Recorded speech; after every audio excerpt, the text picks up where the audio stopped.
Kuartir Ranting atau Kuaran Kecamatan Kemiling merayakan Hari Jadi Pramuka ke-63 tahun dengan menggelar apel bersama sebanyak 1000-an kader pramuka di lapangan Kalpataru, Kecamatan Kemiling, Kota Bandar Lampung pada Rabu, Agustus tahun 2024. Ketua Kuaran Kemiling Umi Atiyah mengatakan pihaknya melibatkan sekitar 1000-an gugus depan atau peserta dalam apel besar pada HUT ke-63 Pramuka Indonesia.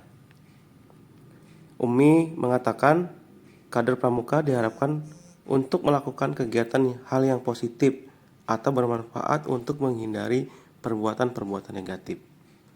Momentum HUT ke-63 tahun Gerakan Pramuka ini diharapkan kepada kader untuk tetap berkegiatan secara positif, karena dengan berkesibukan kegiatan pramuka harapannya terhindar dari bullying, kemudian narkoba, minuman keras, judi online, hingga terhindar dari tawuran serta geng motor. Umi menjelaskan, karena dengan mengajak kegiatan pramuka, diharapkan para kader pramuka bisa terarah dan menjadi lebih hal yang positif lagi. Kepala Sekolah SDN Negeri 1 Beringin Raya ini mengatakan dirinya mengajak para generasi muda untuk membangun bangsa ini dengan kegiatan hal-hal yang positif.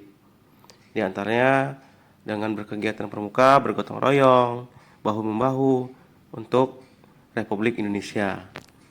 Tadi juga ada beberapa pemberian penghargaan kepada orang dewasa.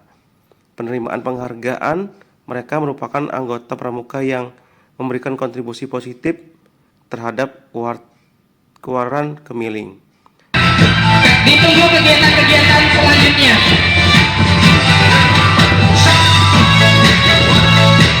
Untuk tetap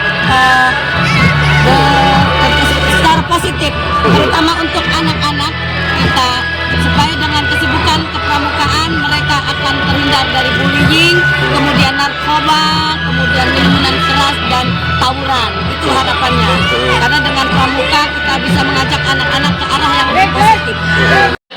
Janton, silakan. Tidak lama pengambilan foto bersama.